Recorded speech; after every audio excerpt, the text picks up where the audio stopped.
Para hadirin kaum muslimin dan muslimah yang semoga senantiasa dirahmati Allah Subhanahu wa taala.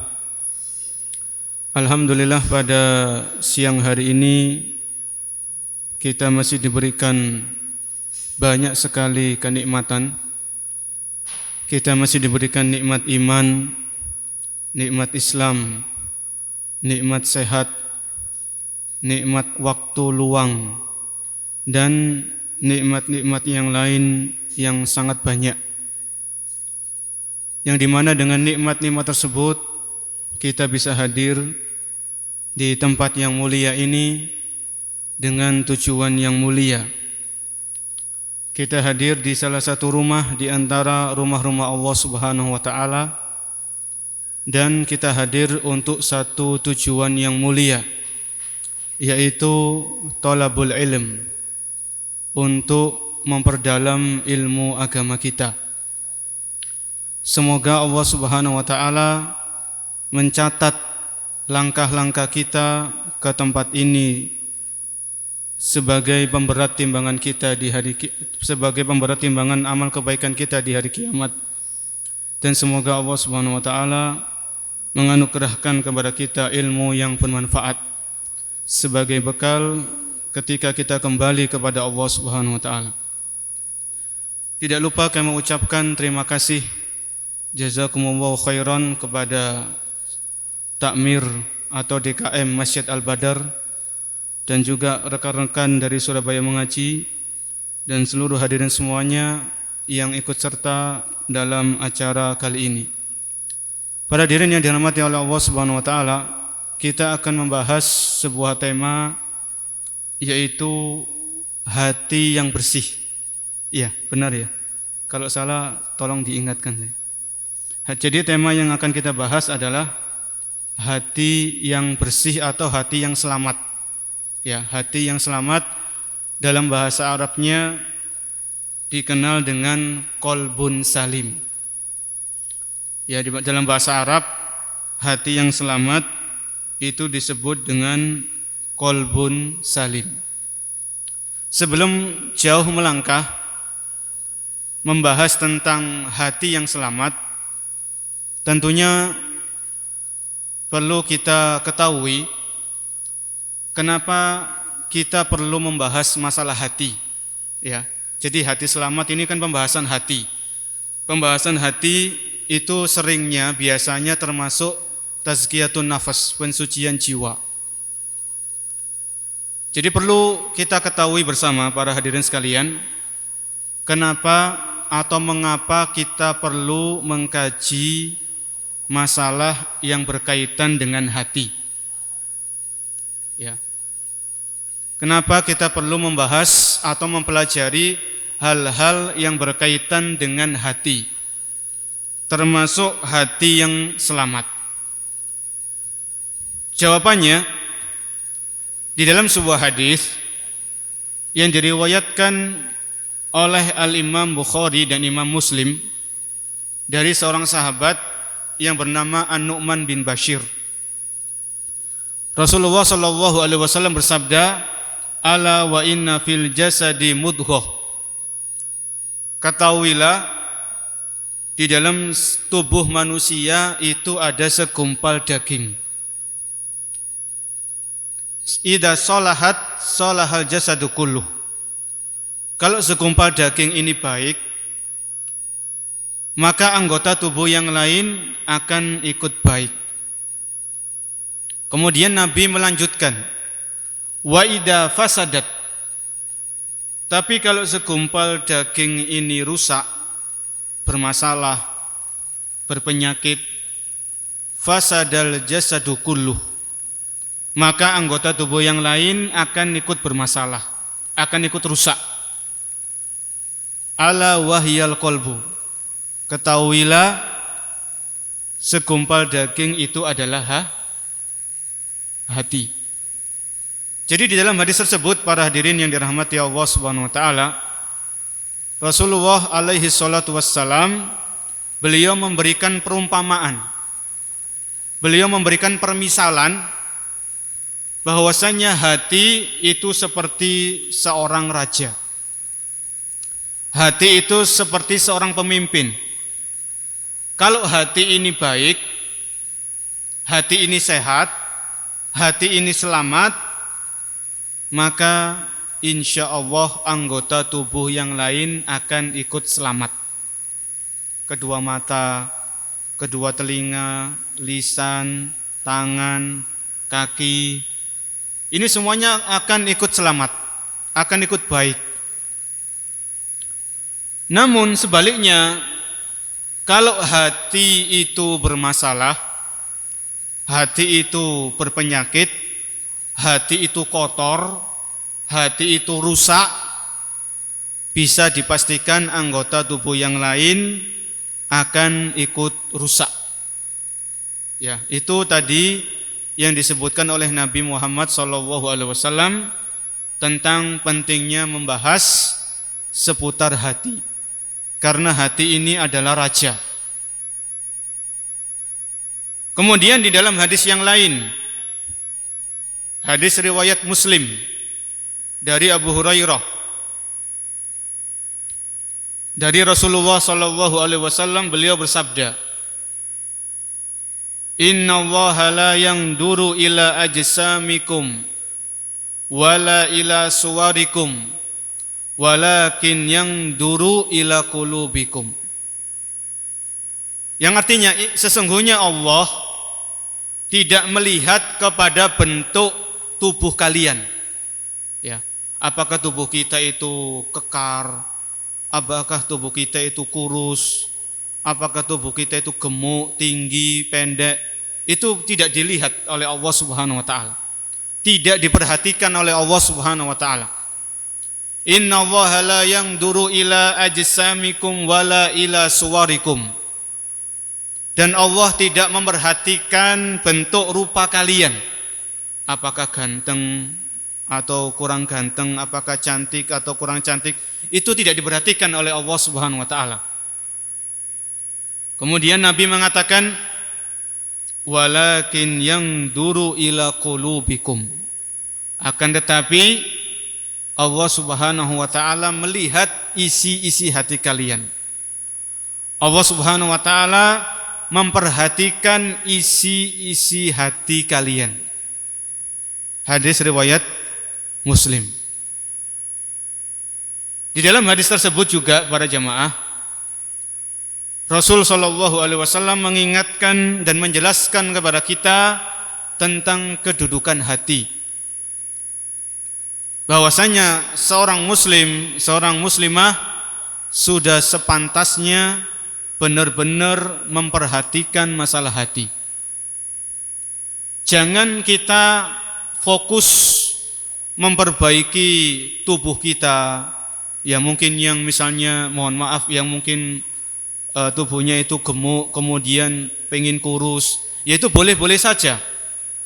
Ya. Tapi jangan lupa untuk memperhatikan masalah hati. Ya. Jangan lupa untuk memperhatikan masalah hati. Apakah hati kita itu sehat atau jangan-jangan hati kita itu sedang berpenyakit? Ya. Kan ada penyakit-penyakit hati itu kan ada. Penyakit-penyakit hati itu contohnya bagaimana? Contohnya penyakit hati bagaimana? Sombong, iya. Kemudian hasad, iri, kemudian pelit, kemudian apalagi riya, kemudian ujub dan lain-lain sebagainya. Jadi itu penting, ya.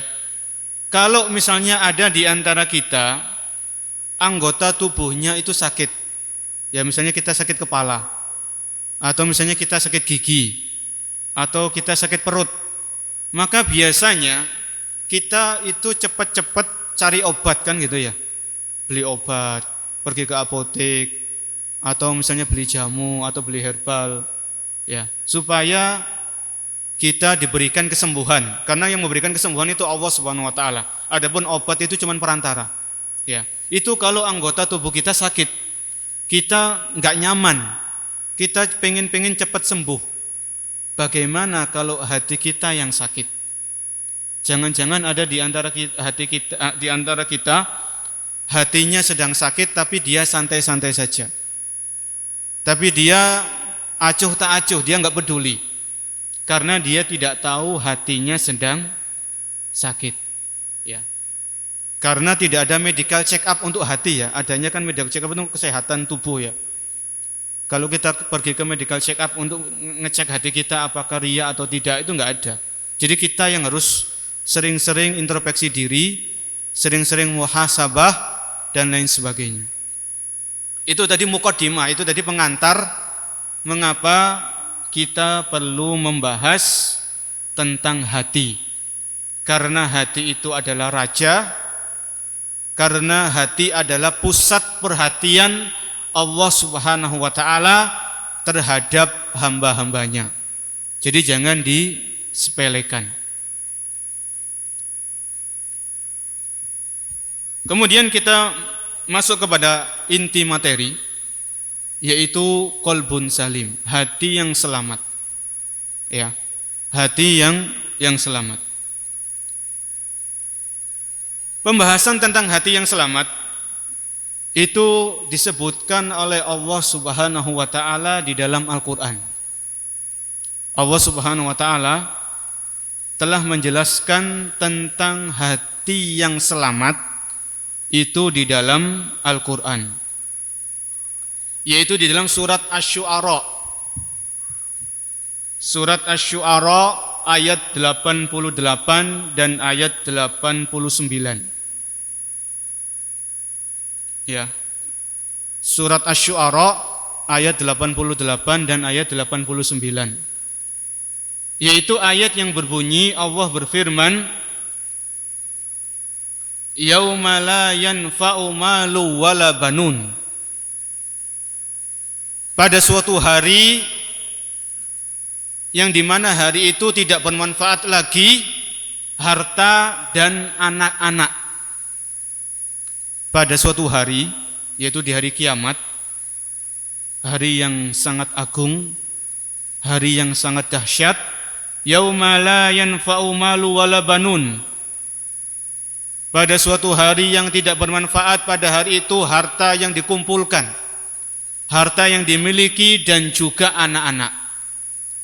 Kemudian di ayat yang berikutnya Allah mengatakan, Allah berfirman, illa man atallaha biqalbin salim, kecuali orang-orang yang datang menghadap Allah dengan hati yang selamat.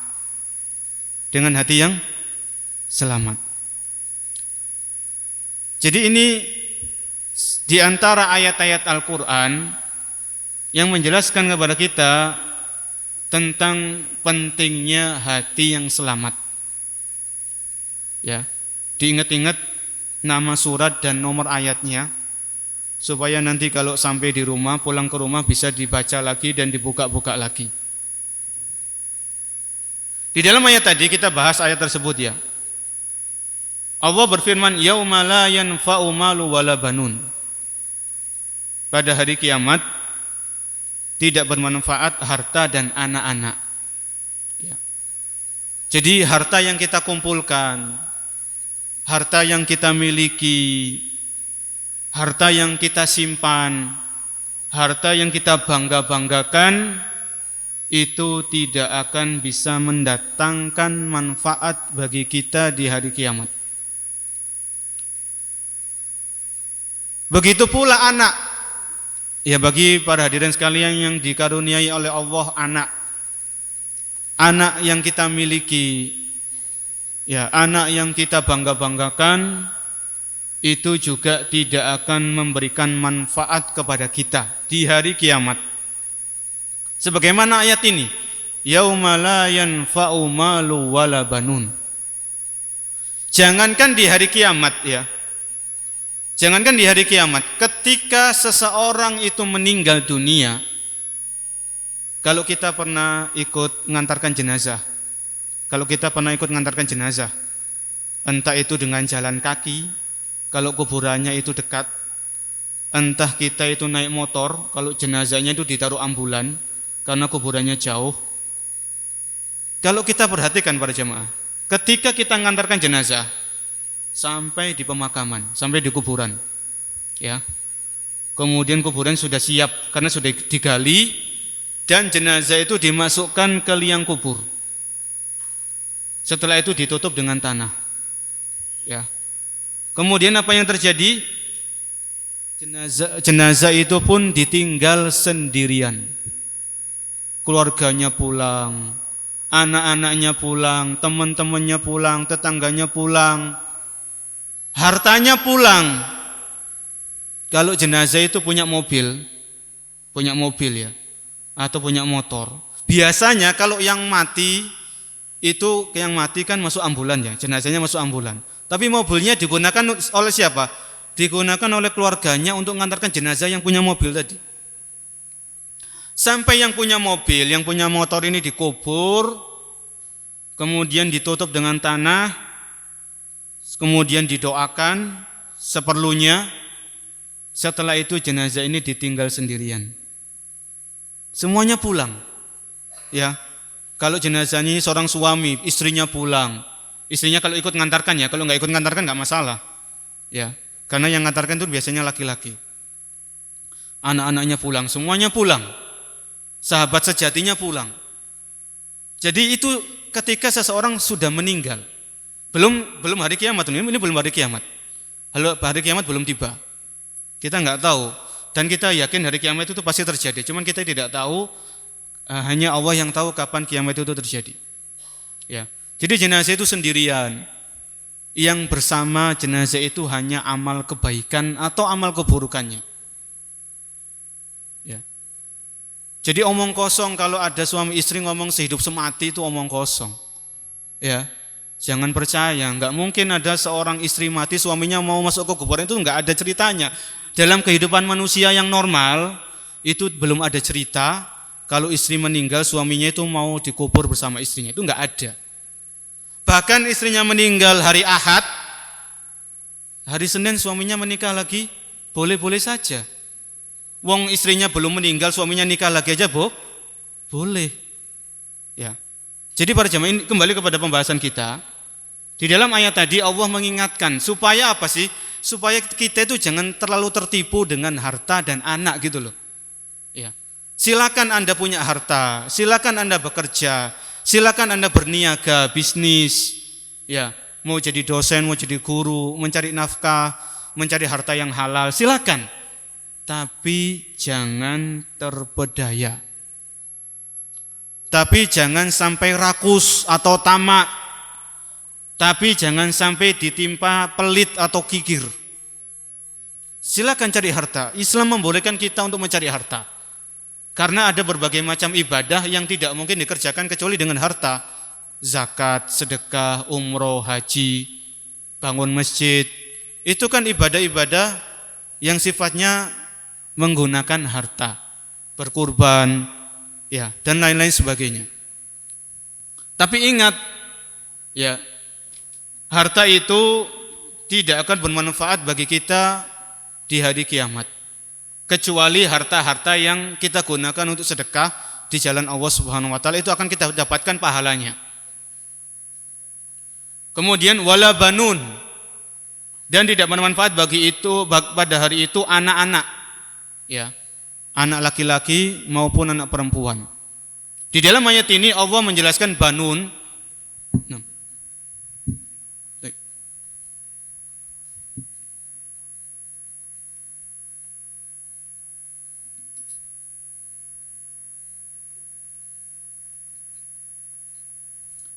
Kembali kepada ayat tadi, surat Asy-Syu'ara 88.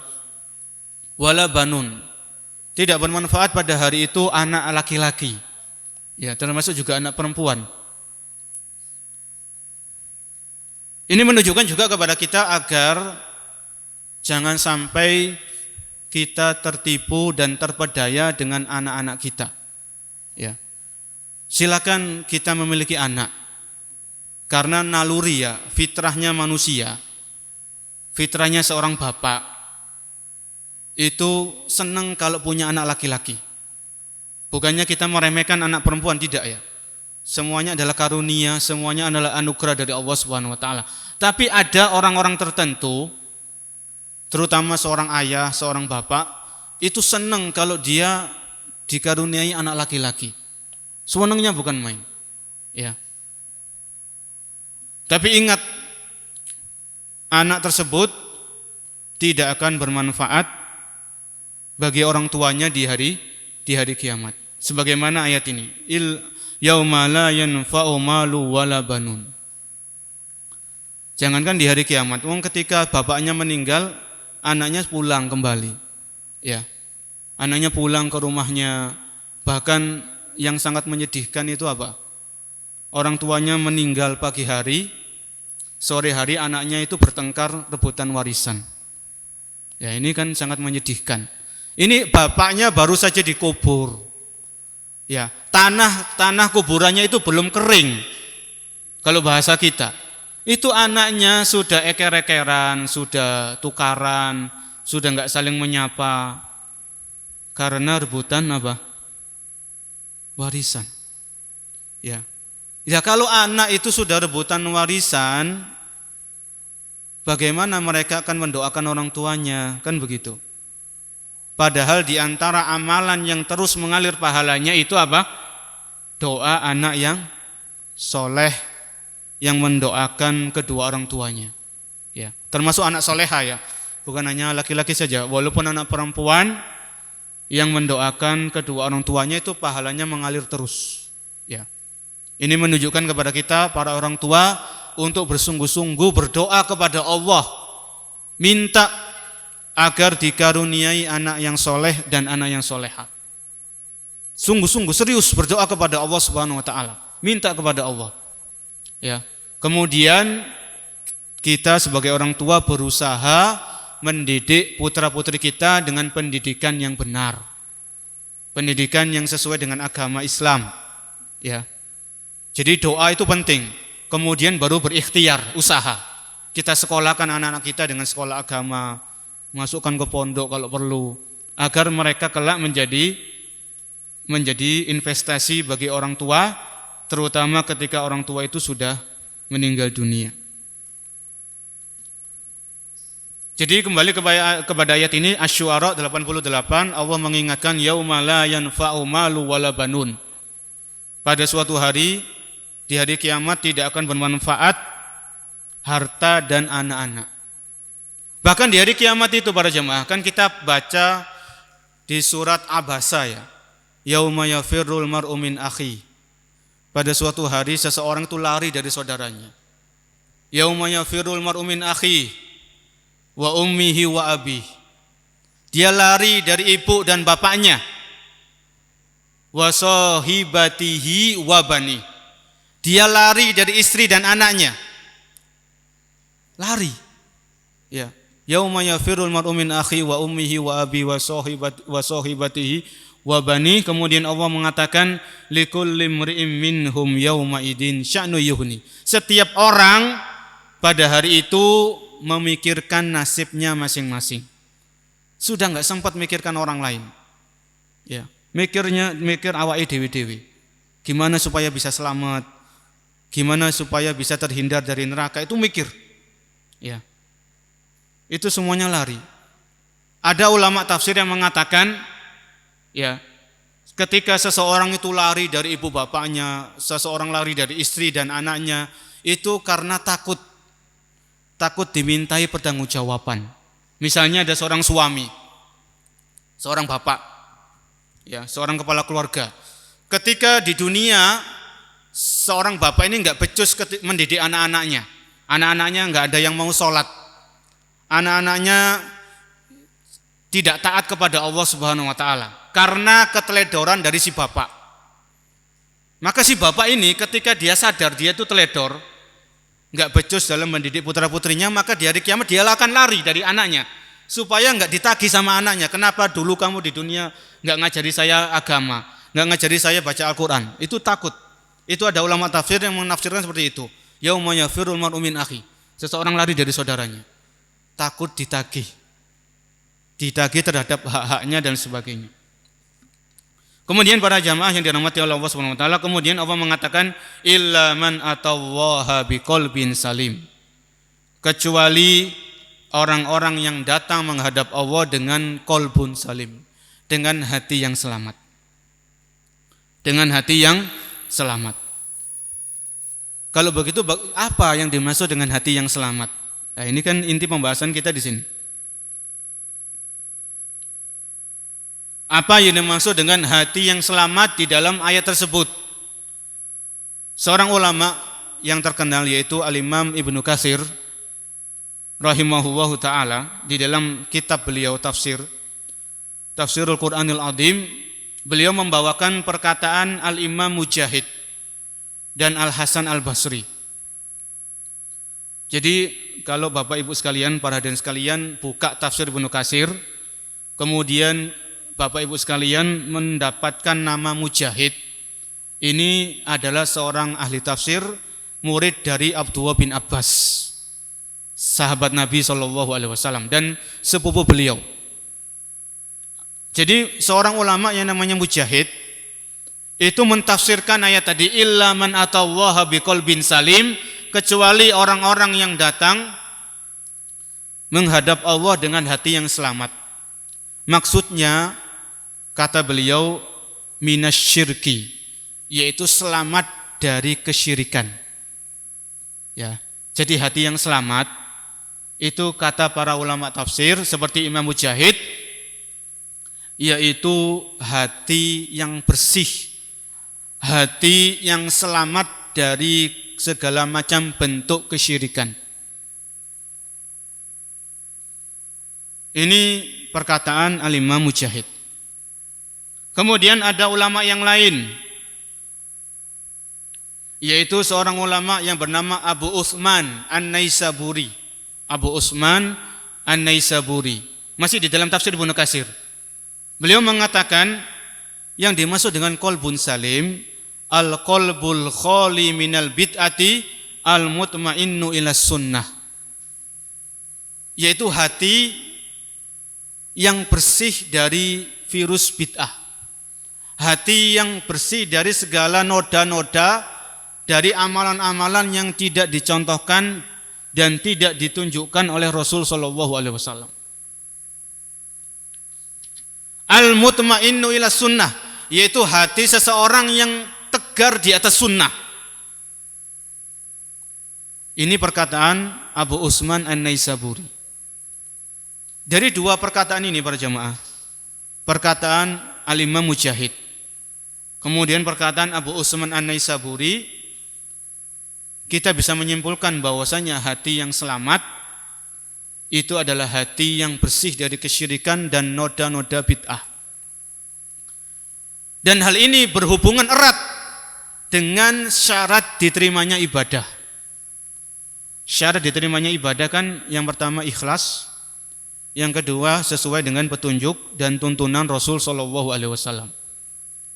Kalau kita beramal, kita beribadah tidak ikhlas, maka ibadah kita tidak bernilai pahala. Ibadah kita sia-sia.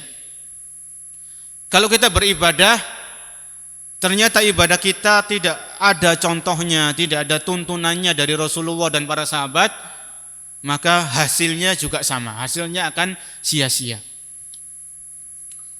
Dan ini menekankan kepada kita bahwasanya pentingnya hati yang selamat. Hati yang selamat dari kesyirikan, dan hati yang selamat adalah hati yang tegar dan istiqomah di atas sunnah Nabi SAW sampai orang tersebut meninggal dunia.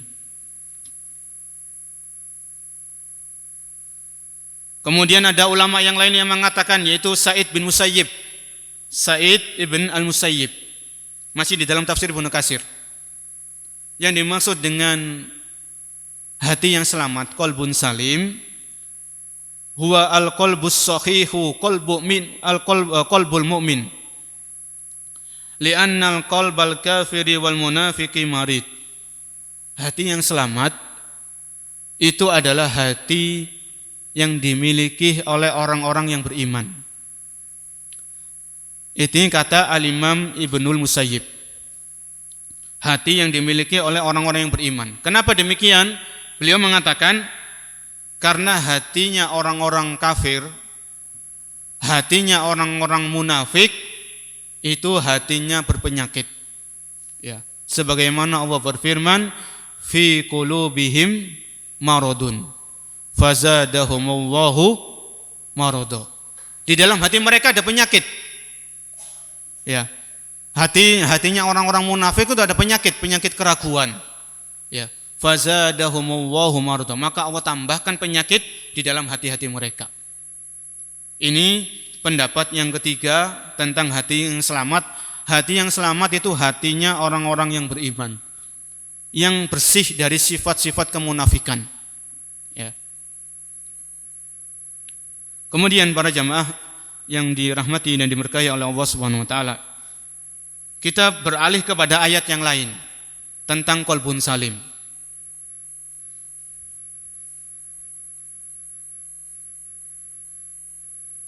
Yaitu ayat di surat As-Saffat.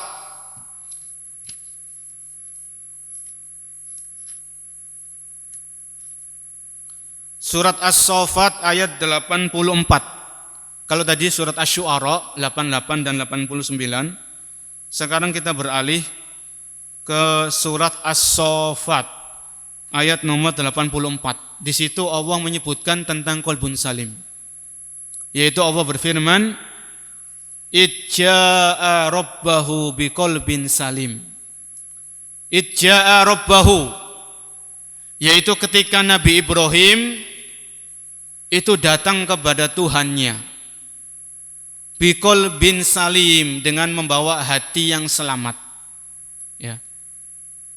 Di dalam ayat ini Allah memberikan pujian kepada seorang nabi yang mulia, yaitu Nabi Ibrahim alaihissalam, yang dimana kisah beliau ini sering kita dengarkan ketika musim hari raya Idul Kurban, kan begitu ya? Ya. Di antara keutamaan dan keistimewaan yang dimiliki oleh Nabi Ibrahim alaihissalam, beliau itu memiliki qalbun salim. Beliau memiliki hati yang selamat. Sebagaimana di dalam ayat tadi As-Saffat 84, Idja'a rabbahu biqalbin salim. Ketika Ibrahim datang kepada Rabb-nya dengan membawa hati yang selamat. Ya, dengan membawa hati yang selamat. Sekarang kita lihat tafsir ayat ini. Ya. Karena kalau Al-Qur'an itu kan harus kita lihat tafsirnya. Jangan dipahami dengan pemahaman kita sendiri, nanti bahaya. Ya. Kita kalau baca Al-Qur'an kita enggak paham maknanya, kita kembali kepada ulama-ulama tafsir. Ya. Kita kembali kepada para ahli ilmu dalam bidang tafsir. Jangan ditafsirkan sendiri. Nanti kita akan menyimpang dari jalan yang lurus. Kita lihat di dalam tafsir Ibnu Katsir, ketika beliau mentafsirkan ayat ini, beliau membawakan perkataan Al-Imam Ibnu Sirin. Ya. Qala Ibnu Sirin, yang dimaksud dengan hati yang selamat di dalam ayat ini As-Saffat 84, ya'lamu anna Allaha haqqun, yaitu hati yang meyakini dan mempercayai bahwasanya Allah itu ada. Wa anna as-sa'ata atiyatun la raiba fiha. Hati yang selamat yang disebutkan dalam ayat itu adalah hati yang beriman bahwasanya hari kiamat itu pasti datang dan tidak ada keraguan di dalamnya. Wa anna Allaha yab'atsu man fil qubur. Hati yang selamat di dalam ayat tersebut adalah hati yang beriman bahwasanya Allah akan membangkitkan manusia dari alam kuburnya. Ini perkataan Al-Imam Ibnu Sirin, yaitu hati yang selamat, hati yang dimiliki oleh Nabi Ibrahim alaihissalam itu adalah hati yang penuh dengan keimanan. Imannya kuat, imannya kokoh, imannya itu mantap. Ya, beriman kepada Allah, beriman tentang datangnya hari kiamat, dan beriman bahwasanya Allah akan membangkitkan seluruh manusia dari alam kuburnya.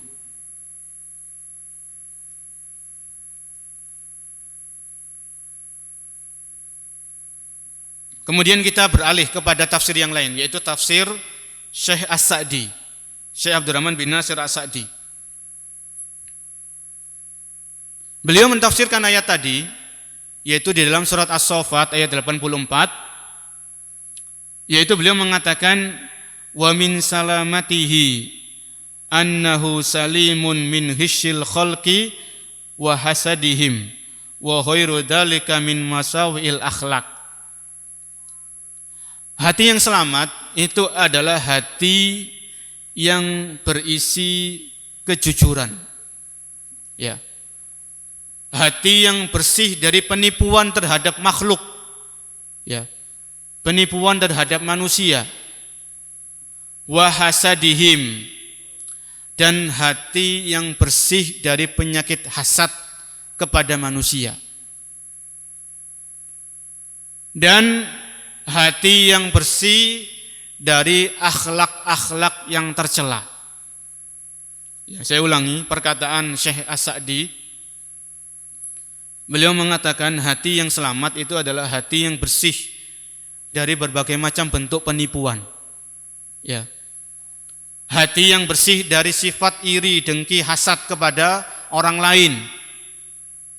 Dan hati yang bersih dari berbagai macam akhlak dan perangai-perangai yang tercela. Ini perkataan beliau, Syekh Abdurrahman As-Sa'di rahimahullahu taala. Dari ayat-ayat tersebut para jamaah, ya, surat Asy-Syu'ara 88 dan 89, kemudian surat As-Saffat 84, kita bisa menarik pelajaran, kita bisa mengambil kesimpulan bahwasanya hati yang selamat itu adalah hati yang bersih dari noda-noda kesyirikan. Hati yang selamat itu adalah hati yang tegar di atas sunnah Nabi SAW. Ini yang kedua. Kemudian yang ketiga, hati yang selamat itu adalah hati orang-orang yang beriman, yang bersih dari sifat-sifat kemunafikan. Kemudian yang keempat, hati yang selamat itu hati yang penuh dengan keimanan, ya, terutama iman kepada Allah dan hari akhir. Kemudian yang kelima, hati yang selamat itu adalah hati yang bersih dari hasad dan sifat-sifat yang tercela yang lainnya. Ini kesimpulan dari ayat-ayat Al-Quran yang menjelaskan tentang qalbun salim, hati yang selamat. Kemudian yang berikutnya, bagaimana caranya kita bisa memiliki hati yang selamat, kan begitu? Kita sudah paham, minimal kita sudah paham, kita punya gambaran, oh hati yang selamat itu seperti itu ya.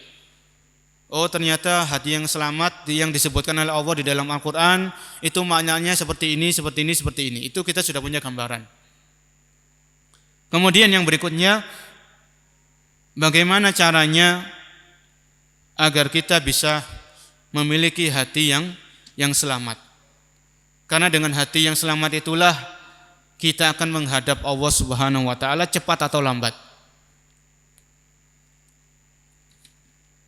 Yang pertama, kiat-kiat atau tips-tips agar kita dimudahkan untuk memiliki hati yang selamat. Yang pertama tentunya adalah berdoa. Ya. Yang pertama itu berdoa. Meminta kepada Allah Subhanahu wa taala. Memohon benar-benar kepada Allah Subhanahu wa taala agar Allah Subhanahu wa taala menganugerahkan, mengkaruniakan kepada kita qalbun salim, hati yang selamat. Hal itu telah dicontohkan oleh Rasul sallallahu alaihi wasallam di dalam salah satu doa yang beliau ajarkan kepada kita. Ya, doanya cukup panjang. Ya, doanya dimulai dengan beliau mengatakan, Allahumma inni as'aluka sabata fil amri wa as'aluka azimatar rushdi wa as'aluka syukra ni'matik wa husna ibadatik wa as'aluka lisanan shadiqan wa qalban saliman. Jadi intinya di dalam doa tersebut ya, Nabi kita Muhammad sallallahu alaihi wasallam beliau mengajarkan kita untuk berdoa kepada Allah, minta kepada Allah agar dikaruniai hati yang selamat. Ya, Allahumma inni as'aluka qalban saliman. Ya Allah, anugerahkan kepadaku hati yang selamat. Itu di antara doa Nabi sallallahu alaihi wasallam. Ya. Padahal beliau sudah dijamin oleh Allah masuk surga. Beliau sudah diampuni dosa-dosanya oleh Allah Subhanahu wa taala. Walaupun demikian, Rasul sallallahu alaihi wasallam tetap berdoa kepada Allah ya, agar dikaruniai hati yang selamat. Ya, hati yang bersih. Itu di antara doa-doa yang dipanjatkan oleh beliau sallallahu alaihi wasallam. Padahal beliau juga, kalau kita pernah belajar sejarah ya, Nabi sallallahu alaihi wasallam itu ketika beliau masih kecil, itu beliau pernah didatangi oleh malaikat. Ya. Beliau pernah didatangi oleh malaikat. Ketika masih kecil, masih anak-anak gitu, masih main-main sama teman-temannya gitu. Didatangi oleh malaikat. Kemudian beliau itu ditidurkan dan dibelah dadanya. Ya.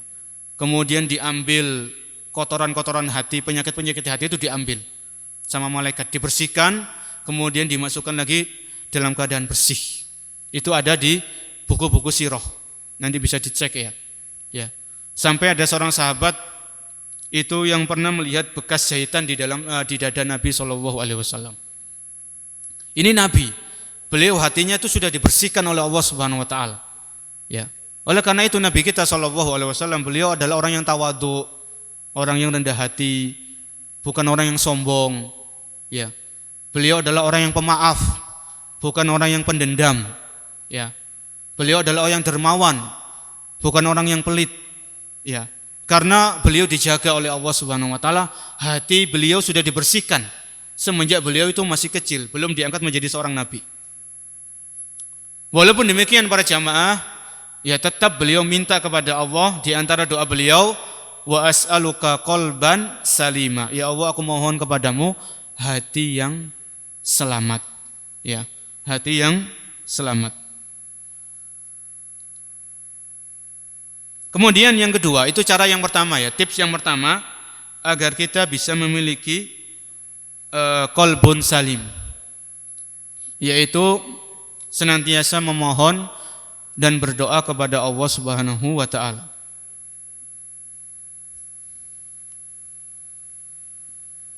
Kemudian cara yang kedua, agar kita dikaruniai oleh Allah Subhanahu wa taala hati yang selamat, cara yang kedua adalah yaitu terus mempelajari ilmu agama. Ya, terus belajar ilmu agama.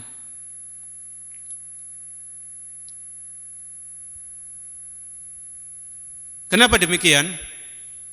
Karena kita tidak mungkin mengetahui tentang apa itu syirik, apa itu munafik, ya, apa itu kemaksiatan kecuali dengan belajar. Ya, kecuali dengan belajar. Oleh karena itu supaya kita dimudahkan oleh Allah memiliki hati yang selamat, qalbun salim, maka cara yang kedua, tips yang kedua adalah terus-menerus kita belajar dan menuntut ilmu agama. Karena tadi kita sudah membahas, kita sudah mengkaji apa itu hati selamat kan gitu ya. Hati selamat itu adalah hati yang bersih dari noda-noda kesyirikan. Dan kita tidak mungkin paham, tidak mungkin tahu apa itu syirik kecuali dengan belajar, kan begitu. Kecuali dengan belajar. Kita datang ke majelis taklim, kita mendengarkan pengajian, kita baca buku-buku agama, baca artikel-artikel yang bermanfaat, kita cari tahu apa itu syirik. Jangan-jangan sampai saat ini ada di antara kita atau diri kita masih melakukan kesyirikan tapi dia nggak tahu kalau itu syirik. Ya. Ini kan berbahaya. Padahal jelas-jelas para ulama tadi, kalau kita kembali kepada tafsir Ibnu Katsir, mereka mengatakan hati yang salim, hati yang selamat, itu adalah hati yang bersih dari segala macam bentuk kesyirikan. Baik itu syirik besar ataupun syirik yang kecil.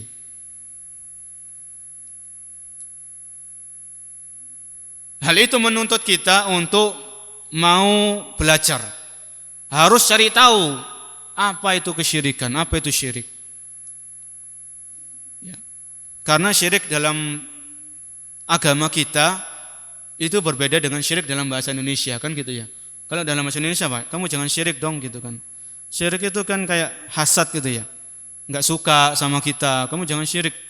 Itu dalam bahasa sehari-hari kita ya. Tapi berbeda dengan bahasa syirik dalam agama kita, dalam Islam. Disebutkan oleh seorang ulama, yaitu Profesor Dr. Abdul Razak. Beliau seorang ahli ilmu di kota Madinah, dan beliau masih hidup. Beliau sering datang ke Indonesia, dan beliau pengajar di Masjid Nabawi. Beliau mengatakan, yang dimaksud dengan kesyirikan, ya, taswiyatu ghairillahi billahi fi syai'in min huquqih, yaitu menyamakan. Yang namanya syirik itu menyamakan selain Allah dengan Allah di dalam salah satu hak Allah Subhanahu wa taala. Ya. Taswiyatu ghairillahi billahi fi syai'in min huquqih, yaitu kalau ada seseorang menyamakan antara Allah dengan selainnya di dalam hak-hak Allah Subhanahu wa taala.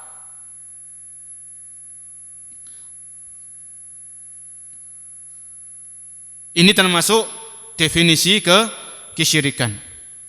Ya, contohnya syirik itu apa? Yang masih terjadi di masyarakat kita itu banyak para jemaah sekalian. Ya, menyembelih untuk selain Allah. Ya, ini termasuk bentuk kesyirikan. Ya, menyembelih untuk jin, menyembelih untuk penunggu rumah. Ya, misalnya ada orang baru beli rumah atau baru pindah rumah. Ya, kemudian dilihat-lihat rumahnya kok kelihatan angker gitu ya, kelihatan serem gitu, karena dia belinya murah. Kalau rumahnya nggak angker paling belinya mahal gitu ya. Jadi ini rumah kuno, rumah peninggalan Belanda mungkin gitu ya, sudah lama nggak ditinggali, dijual murah, kemudian dibeli. Setelah dibeli, dilihat-lihat kok mengerikan gini ya. Akhirnya si pemilik rumah itu menyembelih entah itu ayam atau kambing gitu ya, dengan apa kriteria tertentu, ayamnya harus hitam ya, kambingnya harus begini, disembelih. Kemudian ditujukan untuk penghuni rumah tersebut supaya tidak mengganggu. Hati-hati, ini termasuk kategori kesyirikan. Kenapa kita bilang seperti itu? Ya, karena Allah Subhanahu wa taala berfirman, "Qul inna sholati wa nusuki wa mahyaya wa mamati lillahi rabbil alamin." Katakan, sesungguhnya salatku, wa nusuki, nusuk itu apa? Sesembelihanku, dan hidupku dan matiku hanya untuk siapa? Lillahi rabbil alamin, hanya untuk Allah, Tuhan semesta alam. Berarti di dalam ayat tersebut Allah menjelaskan kepada kita yang namanya menyembelih itu termasuk ibadah. Yang namanya ibadah itu harus murni 100% untuk Allah Subhanahu wa taala. Tidak boleh diselewengkan kepada selain Allah. Ini harus kita pahami. Ya. Yang namanya ibadah itu harus murni, semuanya hanya milik Allah Subhanahu wa taala, termasuk menyembelih. Di dalam surat Al-Fatihah Allah berfirman, "Iyyaka na'budu." Ya Allah, hanya kepadamu kami menyembah. Hanya kepadamu ya Allah kami beribadah. Ini menunjukkan apa? ibadah yang kita kerjakan, ibadah yang kita lakukan, amal soleh, kebaikan, itu semuanya hanya semata-mata untuk Allah. Ya. Tidak boleh ada tujuan-tujuan yang lain. Semata-mata murni hanya untuk Allah Subhanahu wa ta'ala.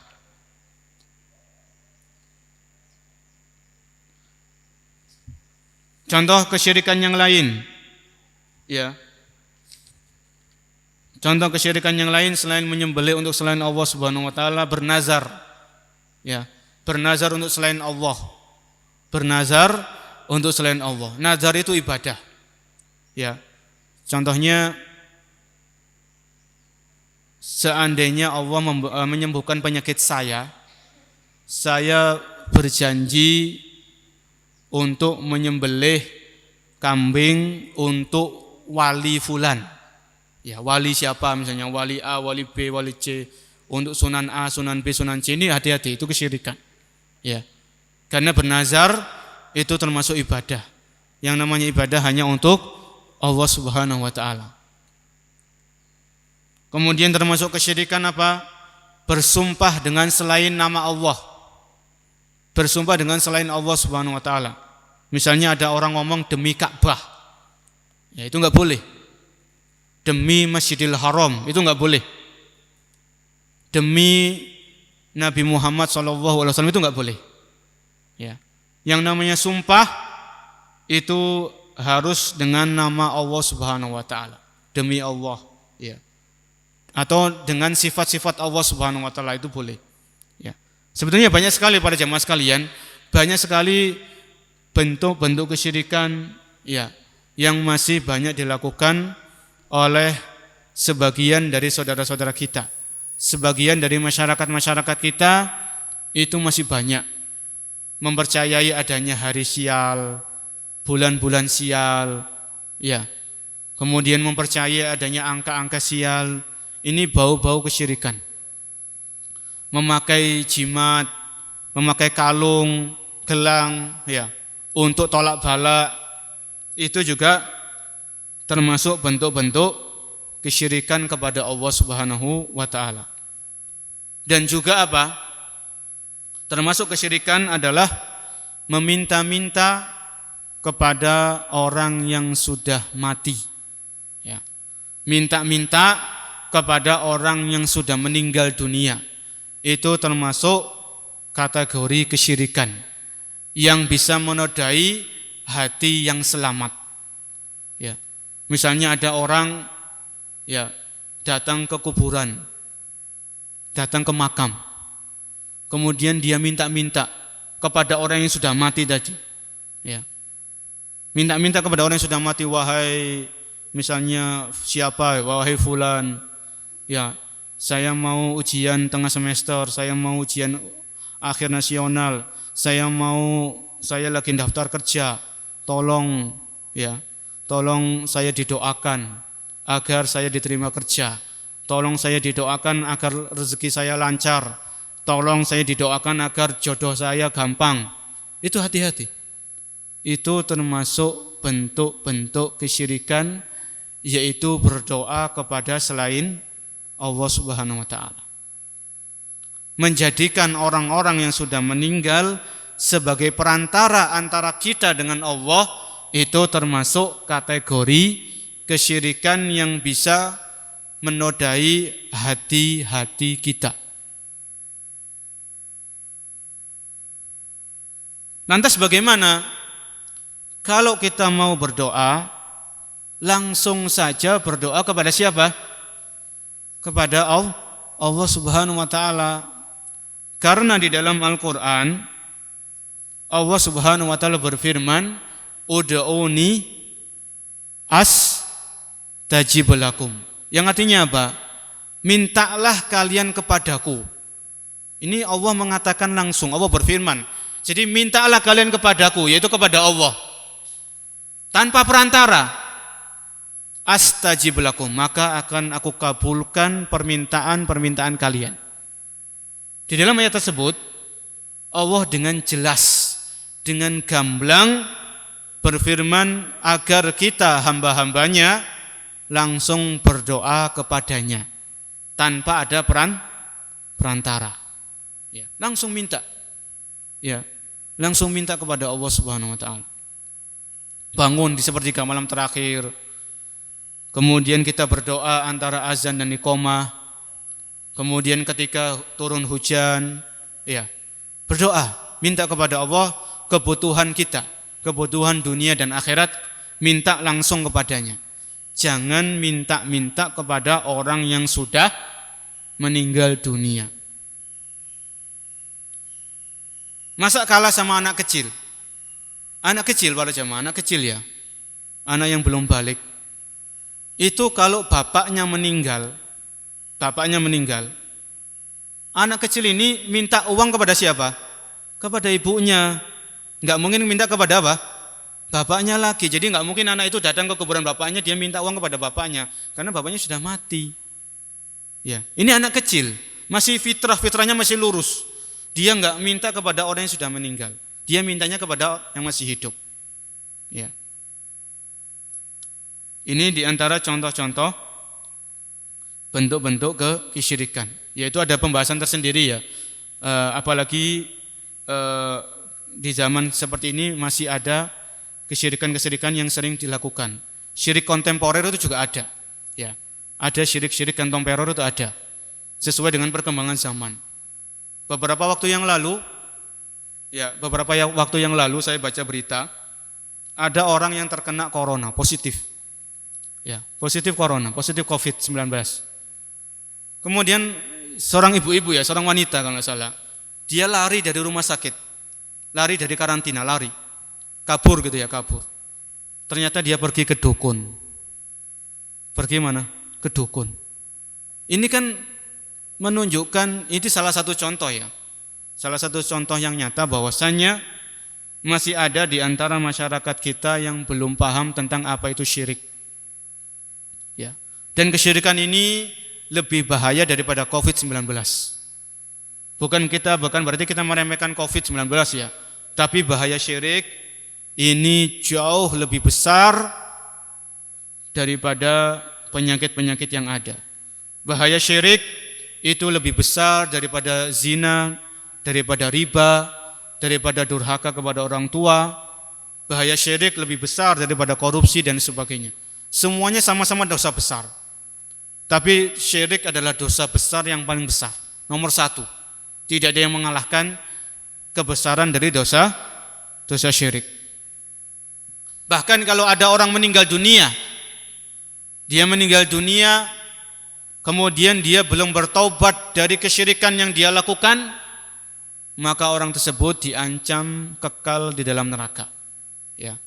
Diancam kekal di dalam neraka Allah Subhanahu wa taala. Dan syirik besar ini para jamaah, syirik besar ini bisa menggugurkan amal soleh yang kita kerjakan. Katakan ada seseorang umur 60 tahun.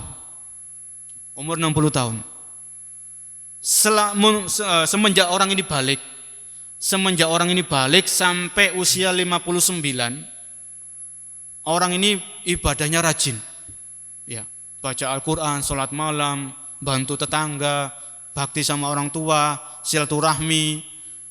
Pokoknya kebaikannya itu banyak. Umur 59. Ternyata mau masuk umur 60, orang ini berbuat syirik. Sudah dijelaskan ini syirik, ini seperti ini ayatnya, ini seperti hadisnya. Orang itu enggak mau tahu. Maka orang yang seperti ini terancam amal soleh, amal ibadah yang dia lakukan semasa hidupnya itu hangus, lebur semuanya.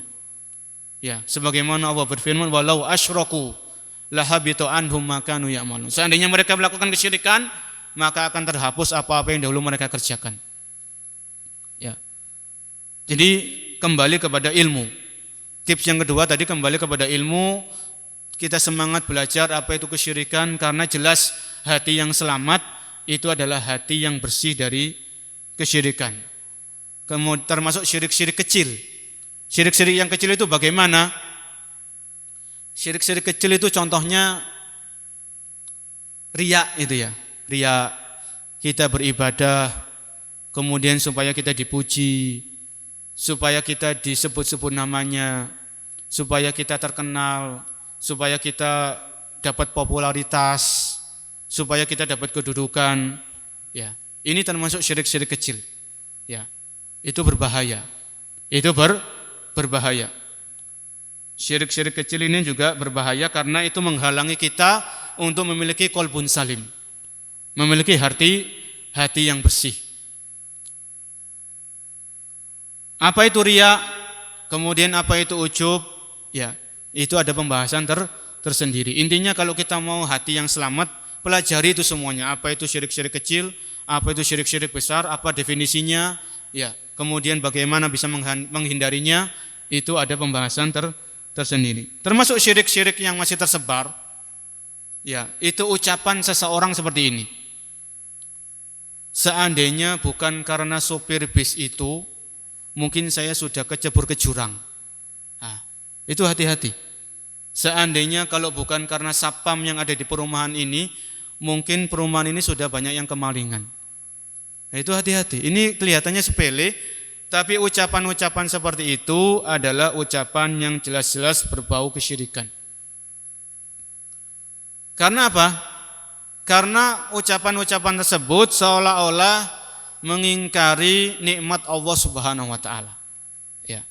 Kita bisa selamat naik bis yang dimana bis itu sedikit lagi masuk ke jurang, kemudian tiba-tiba selamat, itu adalah nikmat dari Allah Subhanahu wa taala. Ya. Rumah kita aman, kampung kita aman, itu nikmat dari Allah Subhanahu wa taala. Ya. Badan kita sehat, itu nikmat dari Allah Subhanahu wa taala. Jadi sandarkan nikmat itu kepada yang memberi.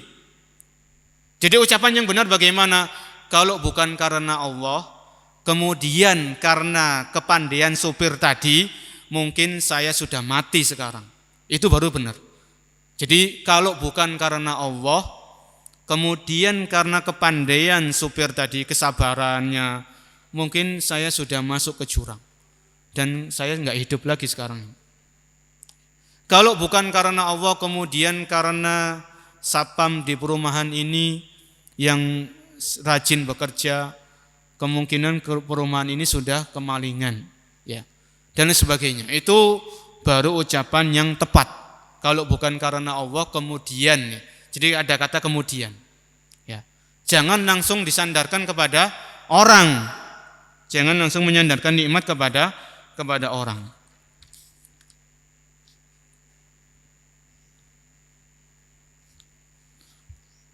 Jadi ini tips yang kedua ya, kembali kepada tips yang kedua, supaya kita memiliki hati yang selamat, maka kunci yang kedua setelah berdoa adalah terus belajar. Ya. Karena tadi di antara definisi hati yang selamat penjelasan para ulama apa? Hati yang bersih dari noda-noda, dari amalan-amalan yang tidak ada contohnya dari Nabi dan para sahabat. Ya. Hati yang tenang, hati yang tegar di atas sunnah, sampai orang tersebut meninggal dunia. Dan hal itu enggak mungkin kita lakukan kecuali kita belajar. Kita punya ilmu. Oh, ini amalannya enggak ada dalilnya. Oh, ini amalannya enggak ada contohnya. Saya enggak mau. Ya. Jadi jangan tergesa-gesa dalam beribadah, dalam beramal soleh, dalam berbuat taat, dalam berbuat baik. Jangan tergesa-gesa. Pastikan amalan tersebut ada dalilnya. Pastikan amalan tersebut ada contohnya, ada tuntunannya dari siapa? Dari Rasulullah SAW dan dari para sahabat-sahabat beliau. Mau itu zikir, mau itu bacaan sholawat, mau itu amalan-amalan sehari-hari, pastikan amalannya ada contohnya. Jangan membuat amalan-amalan baru. Kenapa demikian? Karena 3 alasan. Yang pertama, kita yakin agama Islam ini agama yang sempurna. Yang namanya sempurna itu apa? Enggak butuh ditambah-tambahi dan enggak boleh dikurangi. Itu namanya sempurna. Nanti dicek di Al-Maidah ayat yang ketiga, Al-yauma akmaltu lakum dinakum. Pada hari ini aku telah sempurnakan bagi kalian agama kalian. Allah sendiri yang mengatakan agama Islam ini sudah sempurna. Enggak perlu kita tambah-tambahi, enggak perlu kita modifikasi. Dan juga enggak boleh kita kurangi. Yang namanya sempurna kan sudah enggak perlu ditambah-tambahi, sudah. Sempurna seperti itulah. Enggak usah yang neko-neko. Enggak usah yang aneh-aneh. Ini alasan yang pertama, kenapa kita enggak boleh tergesa-gesa dalam beribadah. Karena Islam itu sudah sempurna. Enggak boleh ditambah-tambahi. Yang kedua, karena kita yakin seyakin-yakinnya Nabi Muhammad SAW telah menyampaikan semua ajaran Islam. Tidak ada yang beliau sembunyikan. Dari A sampai Z, alif sampai ya. Semuanya ajaran Islam telah disampaikan oleh Rasul SAW. Ternyata kok ada amalan di zaman ini, ada orang di zaman ini melakukan ibadah yang tidak dilakukan oleh Rasulullah dan para sahabat, seolah-olah orang tersebut menuduh bahwasanya Nabi telah menyembunyikan apa? Ajaran Islam. Kenapa? Kenapa Anda mengamalkan suatu amalan yang dimana amalan itu tidak dikerjakan oleh Nabi dan para sahabat? Seolah-olah Anda menuduh Nabi menyembunyikan syariat Islam. Padahal itu berbahaya. Ya, Nabi SAW sebelum beliau wafat, sebelum beliau menghembuskan nafas yang terakhir, beliau sudah menyampaikan semua ajaran Islam. Itu keyakinan kita. Ya. Yang ketiga, kenapa kita tidak boleh tergesa-gesa dalam beribadah sampai kita mengetahui itu ada tuntunannya? Karena kita yakin para sahabat ini ya. Para sahabat itu generasi emasnya umat Islam. Generasi terbaiknya umat Islam itu generasi sahabat. Dan kita yakin bahwasanya para sahabat itu adalah orang yang paling semangat dalam beribadah. Enggak ada yang ngalahkan. Kalau ada amalan di zaman kita, amalan ibadah, ada ibadah di zaman kita yang tidak dikerjakan oleh para sahabat, maka jangan dikerjakan. Seolah-olah apa? Seolah-olah kita merasa lebih semangat dari para sahabat. Itu enggak mungkin. Itu enggak mungkin, itu mustahil. Ya. Sahabat saja enggak ngamalkan, kenapa kita ngamalkan? Ya. Apakah kita lebih semangat, lebih baik daripada sahabat? Itu enggak mungkin. Karena jelas-jelas para sahabat itu generasi terbaik umat Islam sesuai dengan sabda Nabi SAW. Ya. Kembali kepada ilmu. Kembali kepada ilmu. Kemudian tips yang ketiga, para jamaah yang dirahmati dan diberkahi oleh Allah Subhanahu wa taala. Tips yang ketiga, agar kita memiliki hati yang selamat atau qalbun salim adalah menguatkan iman kepada Allah, menguatkan iman kepada hari akhir, dan menguatkan iman kepada hari kebangkitan, yaitu hari dibangkitkannya manusia dari alam kubur.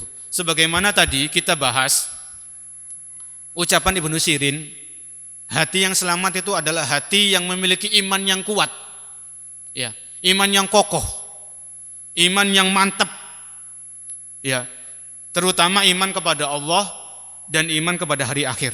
Semua rukun iman ini penting. Semua rukun iman itu penting. Iman kepada Allah, kepada malaikat, kepada kitab, kepada nabi, kepada hari akhir, kepada takdir, ini semuanya penting. Namun dari rukun iman 6 yang tadi, yang paling ditekankan, yang tidak kalah pentingnya adalah rukun iman yang pertama dan rukun iman yang kelima. Iman kepada Allah dan iman kepada hari akhir. Itu supaya kita punya hati yang selamat. Sebagaimana perkataan Al-Imam Ibnu Sirin di dalam tafsir Ibnu Katsir.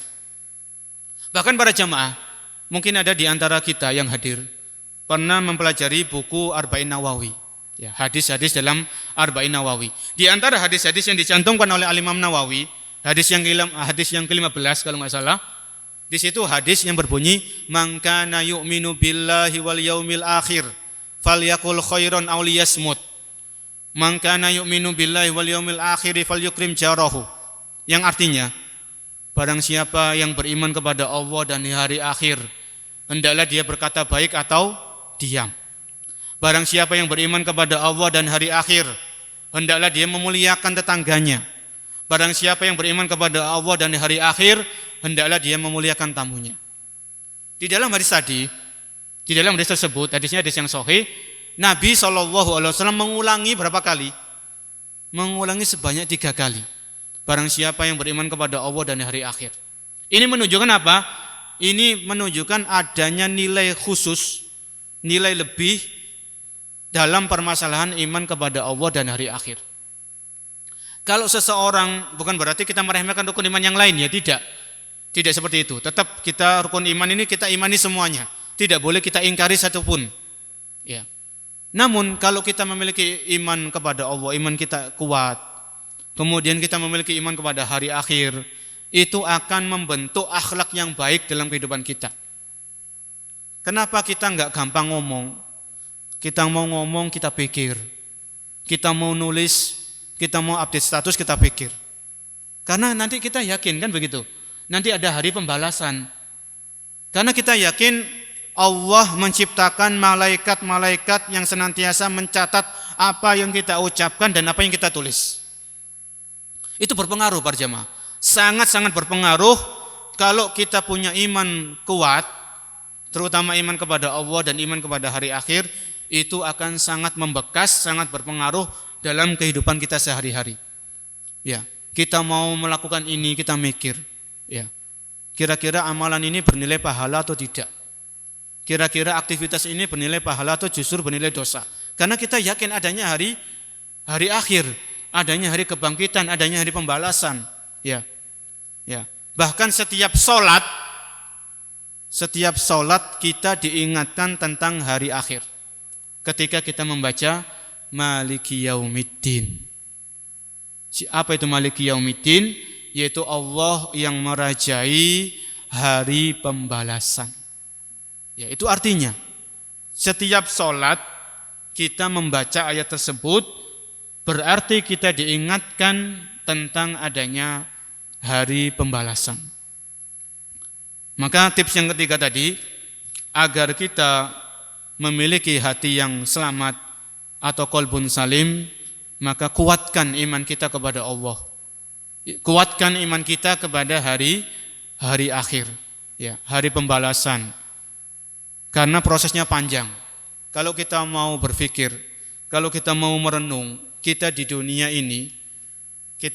itu paling banter 60 sampai 70 tahun. Ya, ada yang lebih tapi jarang.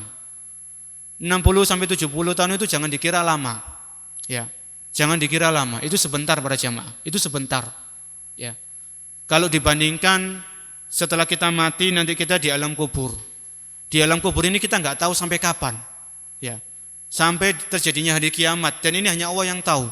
Bisa jadi nanti di alam kubur itu kita waktunya lama karena menunggu terjadinya kiamat. Ya, itu di alam kubur itu lama, dan kita tidak tahu sampai kita nunggu hari kiamat. Iya, kalau di dalam kubur kita dapat nikmat, tapi kalau di dalam kubur kita diazab, maka naudzubillah, ya, naudzubillah min dzalik. Maka pelajari. Kira-kira apa saja amalan-amalan apa saja yang bisa menyelamatkan kita dari siksa kubur. Karena kita enggak tahu kita di alam kubur itu berapa lama sampai menunggu terjadinya kiamat, dibangkitkannya manusia dari alam kubur mereka. Pernah saya ditanya sama seorang ibu-ibu. Ya, dalam suatu kajian streaming, ibu-ibu ini dia bertanya, ketika dia berkumpul sama keluarganya, berkumpul sama anak-anaknya itu dia senang, gembira, ya wajar. Ketika dia sendirian, anak-anaknya mungkin merantau pulang dia sedih. Ya, ini wajar. Biasanya kan momen Idul Fitri itu ya, kan pada ngumpul itu, pada berkumpul keluarga besar yang merantau pada pulang. Tapi itu berapa lama para jamaah? Idul Fitri itu kan libur paling banter kan seminggu ya. Cuti bersama itu seminggu. Setelah itu akan kembali mencar masing-masing, kembali ke perantauan masing-masing. Kebahagiaan itulah. Akhirnya Ustaz, kalau saya sendirian itu saya sedih. Tapi kalau saya sedang bersama-sama anak saya itu saya senang. Ya, maka kita ingatkan, Ibu, suatu saat nanti kita juga akan sendirian, kan gitu ya. Suatu saat nanti cepat atau lambat kita akan sendirian di alam kubur. Ya, yang menemani kita itu cuma amal soleh atau amal keburukan kita. Nah, maka ya itu hal yang wajar saja kalau kita sendirian kita sedih. Namun jangan berkepanjangan. Sedih itu boleh, tapi jangan larut dalam kesedihan. Ya. Jadi terkadang justru kita itu para jamaah kita butuh menyendiri. Kita butuh apa? Menyendiri. Karena suatu saat nanti kita akan sendirian di alam kubur dengan amal ibadah kita. Jangan waktu kita itu kita habiskan untuk bersama orang. Ya, sesekali kita matikan HP, kita menyendiri, kita berkholwat, kita beribadah kepada Allah, enggak ada orang lain yang tahu. Kita menangisi dosa-dosa kita menangisi amal kita yang masih sedikit, ya. Kita menangisi umur yang terus berkurang, waktu yang terus berjalan, waktu terus berjalan dengan cepat. Itu perlu. Ya, makanya ada ibadah iktikaf ya. Iktikaf yang setahun sekali di bulan Ramadan. Walaupun boleh iktikaf enggak di bulan Ramadan boleh. Tapi di antara hikmah adanya ibadah iktikaf itu apa? Supaya kita menyendiri, fokus dalam beribadah. Meninggalkan kesibukan duniawi untuk sementara waktu. Karena suatu saat nanti kita toh juga akan sendirian di alam kubur. Belum lagi nanti di hari kiamat kita ngurusi nasib kita masing-masing. Kita enggak ngurusi orang lain lagi. Itu tips yang keberapa tadi? Yang ketiga ya, kuatkan iman. Iman kepada Allah. Allah Maha mendengar, Allah Maha melihat, Allah Maha memberikan rezeki. Jangan khawatir masalah rezeki. Ya. Allah yang memberikan kesehatan, jangan khawatir kalau sakit. Tetap minta kepada Allah, jangan putus asa. Ya. Itu tips yang ketiga, yaitu kuatkan iman kepada Allah dan hari akhir. Tips yang terakhir, yang keempat, sebelum kita buka sesi tanya jawab kalau ada.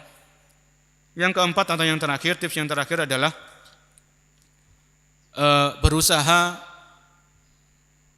meninggalkan penyakit-penyakit hati. Ya, hasad itu harus kita tinggalkan. Kemudian sombong, kemudian pelit, ya, kikir, itu kita tinggalkan. Kita tinggalkan. Sebagaimana kita kembali kepada perkataan Syekh Abdurrahman As-Sa'di, seorang ulama tafsir tadi. Beliau mengatakan tadi apa? Hati yang selamat itu adalah hati yang bersih dari hasad, yang bersih dari iri, dan hati yang bersih dari akhlak-akhlak yang tercela.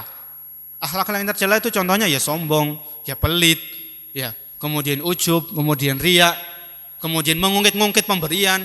Itu contoh akhlak-akhlak yang tercela. Ya. Maka memang menghilangkan hasad itu tidak gampang.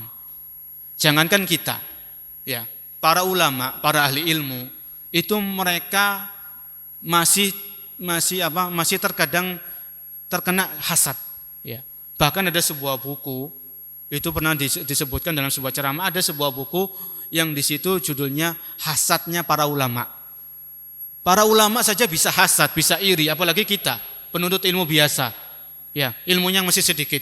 Jadi memang hasad ini setiap orang itu pasti ada. Tapi kalau orang yang mulia itu adalah orang yang menyembunyikan hasadnya. Dia tidak menampakkan. Ya. Dan hasad ini para jemaah itu biasanya orang yang selevel. Misalnya ya, karyawan sama karyawan. Ya, tukang becak hasadnya sama tukang becak. Ya. Penuntut ilmu sama penuntut ilmu, guru sama guru, dosen sama dosen, seprofesi. Jadi enggak mungkin seorang dosen itu dia iri kepada seorang menteri, seorang pejabat, itu enggak mungkin. Biasanya hasad ini timbul kepada orang-orang yang satu level, yang satu profesi. Ya, antara kakak sama adik. Bisa hasad apa tidak? Ya bisa. Ini kakak adik kandung, satu perut, keluar dari perut yang sama, perut seorang ibu. Itu bisa timbul hasad. Apalagi orang lain, ya, saudara, tetangga, kerabat, teman kerja, teman pengajian dan sebagainya. Ya, ini adalah benih-benih hasad. Benih-benih hasad itu apa? Benih-benih hasad itu kalau kita lihat orang lain dapat nikmat, kita sudah enggak senang, itu benih-benih hasad. Ya. Kita lihat orang lain bisa beli mobil, bisa beli rumah, kemudian kita enggak senang, itu sudah ada benih-benih hasad. Maka hati-hati. Ya. Makanya kalau ada orang lain dapat kenikmatan, ya, bisa beli rumah, bisa beli mobil, doakan. Semoga Allah memberkahi rumah orang tersebut. Semoga Allah memberkahi mobilnya orang tadi. Doakan kebaikan. Jangan malah hati kita dongkol, hati kita sedih, hati kita galau ketika saudara kita mendapatkan nikmat dari Allah Subhanahu wa taala. Doakan kebaikan. Ya, misalnya saudara kita punya anak, anaknya hafal Al-Qur'an, doakan mudah-mudahan anak ini diberkahi oleh Allah. Mudah-mudahan anak-anak tersebut nanti jadi pembela agama Allah Subhanahu wa taala. Jangan malah benci. Wah, anaknya orang itu kok sudah hafal Al-Qur'an, anak saya kok belum. Ya beda para jamaah. Beda Ya. Seorang anak itu memiliki kemampuan yang berbeda-beda dan itu pemberian dari Allah Subhanahu wa taala. Jangan suka membandingkan, ya. Supaya hidup kita tentram, supaya hati kita tidak gampang hasad, jangan suka membandingkan. Membandingkan anak kita dengan anak tetangga, ya jangan. Setiap anak punya potensi masing-masing, setiap anak punya kreativitas masing-masing dan lain sebagainya, ya. Jadi kalau memang di dalam hati kita ada hasad, segera bersihkan. Ya, di antara cara membersihkan itu suka mendoakan. Doakan kebaikan untuk saudara kita. Doakan kebaikan untuk orang lain tanpa sepengetahuan dia. Itu tandanya bahwasanya hati kita sedang tidak ada hasad. Ya. Kalau hati kita kalau kita malas mendoakan orang lain, maka bisa jadi itu adalah tanda-tanda di dalam diri kita ada hasad. Dan yang terakhir para jamaah, sombong, kemudian pelit, ya itu harus kita hilangkan. Caranya bagaimana? Caranya dengan berdoa dan berlatih. Kadang ada orang itu pelit. Ada orang itu pelit ya. Kemudian dia sadar, saya ini kok pelit ya. Saya ini kok pelit. Maka dia berubah, dia melatih. Jadi kalau akhlak tercela, sifat tercela itu bisa dirubah dengan berlatih ya. Karena akhlak tercela itu, karena akhlak itu pemberian. Jadi ada akhlak itu bawaan. Orang tuanya itu dermawan, anaknya ikut dermawan. Orang tuanya pelit, anaknya ikut pelit, bahkan lebih pelit daripada orang tuanya. Ya. Jadi ada akhlak mulia, itu sifatnya turunan. Ya. Tapi ada akhlak yang mulia itu memang dia seperti itulah orangnya. Orang ini pelit, tapi dia berusaha merubah diri. Ya. Merubah supaya dermawan. Orang yang suka marah dirubah supaya sabar dan bisa memaafkan orang lain. Ya. Jadi kalau kita punya akhlak yang tercela, jangan dipendam, jangan diingu, jangan dirawat, bersihkan supaya nanti kita di hari kiamat menghadap Allah Subhanahu wa taala dengan hati yang selamat, yaitu qalbun salim. Wallahu a'lam shawab. Mungkin ini yang bisa kita sampaikan dalam kesempatan siang hari ini. Ya, beberapa tips-tips tentang hati yang selamat, kemudian apa itu hati yang selamat, kemudian penjelasan Al-Qur'an tentang qalbun salim. Wallahu a'lam bishawab. Mungkin ada yang mau menambahkan atau ada yang bertanya, maka kami persilakan. Masih ada beberapa menit ya sebelum azan salat zuhur dikumandangkan.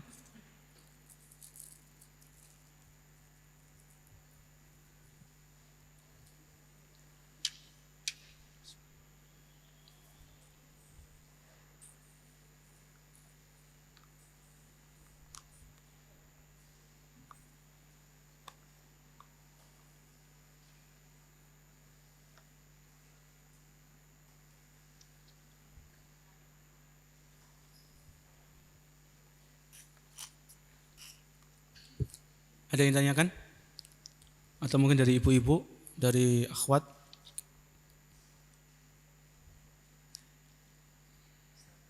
Ya, silakan. Waalaikumsalam warahmatullahi wabarakatuh.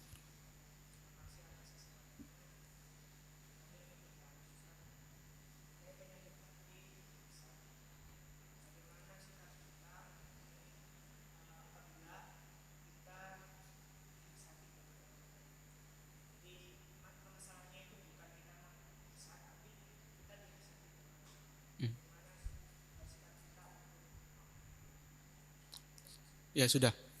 Baik, di sini ada pertanyaan. Bagaimana kalau kita itu mendapatkan perasaan atau kita merasa atau kita sendiri menyaksikan bahwasanya ada orang lain atau pihak lain itu hasad kepada kita, ya. Maka di antara sikap yang perlu kita lakukan adalah yang pertama, kita berdoa kepada Allah Subhanahu wa taala. Sebagaimana Nabi kita Muhammad SAW, beliau memberikan tuntunan kepada kita setiap pagi dan petang, itu kita membaca di antaranya surat Al-Falaq. Ya, di antara bunyi surat Al-Falaq, wa min syarri hasidin idza hasad. Dan kita berlindung kepada Allah dari kejahatan orang-orang yang hasad. Wa min syarri hasid. Aku berlindung kepadamu ya Allah dari kejahatan orang-orang yang hasad ketika dia sedang hasad. Karena jangan dikira orang yang hasad itu tidak bisa menimbulkan kejahatan. Dia bisa melakukan apapun untuk menjatuhkan kita. Dia bisa melakukan apapun untuk supaya nikmat yang ada pada diri kita itu hilang. Itu orang yang hasad. Makanya jangan kita teledor, usahakan kita senantiasa membaca zikir pagi dan petang, di antaranya ada di surat Al-Falaq. Karena di situ kita berlindung kepada Allah dari kejahatan orang-orang yang hasad. Kita nggak tahu, ya. Kita nggak tahu siapa saja orang yang hasad kepada kita. Kita nggak tahu. Karena hasad ini kan penyakit hati ya. Penyakit hati itu kan sulit diketahui dengan kasat mata. Ya, dengan kasat mata sulit. Tapi kita berlindung kepada Allah, Zat yang Maha Tahu. Allah Maha mengetahui isi hati hamba-hambanya. Allah Maha mengetahui isi hati seseorang. Ya, itu yang pertama. Yang kedua, kalau kita memang merasa kita dihasati, kita tetap membalas keburukan dengan kebaikan. Kita berbuat baik kepada orang tadi. Kalau dia sakit ya kita jenguk. Kalau dia kesusahan ya kita bantu. Ya, kita tunjukkan akhlak yang baik kepada dia. Ya, kita berusaha membalas keburukan dengan kebaikan. Ya, kita berusaha semaksimal mungkin membalas keburukan dengan kebaikan. Mudah-mudahan orang tersebut bisa berubah atas izin dari Allah Subhanahu wa taala. Yang ketiga, ya, setelah membalas keburukan dengan kebaikan, yang ketiga, jangan gampang-gampang pamer kenikmatan kepada orang lain. Kita beli HP baru, difoto, di-share di medsos, alhamdulillah HP baru. Ya boleh-boleh saja lah ya. Tapi apakah Anda bisa menjamin ada orang lain yang tidak hasad kepada Anda? Ya, kemudian kita punya anak yang lucu, anak yang gemes gitu ya. Kemudian kita share fotonya. Ya hati-hati saja. Jangan dikira ada orang lain yang enggak hasad. Ya. Memang ada ayat yang berbunyi wa amma bi ni'mati rabbika fahaddits. Adapun dengan nikmat dari Tuhanmu maka ceritakan. Kita dapat nikmat kita ceritakan boleh. Ya. Kita dapat kerjaan di tempat baru, dengan gaji yang lebih tinggi, ceritakan. Tapi ketika kita menceritakan, ketika kita men-share, pastikan keadaan itu aman. Ya, jadi kalau kita merasa nggak aman, jangan di-share. Ya, maka jangan gampang-gampang men-share apa yang kita miliki, kenikmatan yang kita dapatkan kepada orang lain, karena kita nggak tahu orang lain itu bagaimana sikapnya kepada kita. Apakah mereka mendoakan kebaikan kepada kita? Alhamdulillah. Tapi kalau mereka hasad, ya itu yang bahaya. Itu keteledoran kita. Itu disebabkan karena keteledoran kita. Sedikit-sedikit kita pamer. Dikit-dikit kita pamer.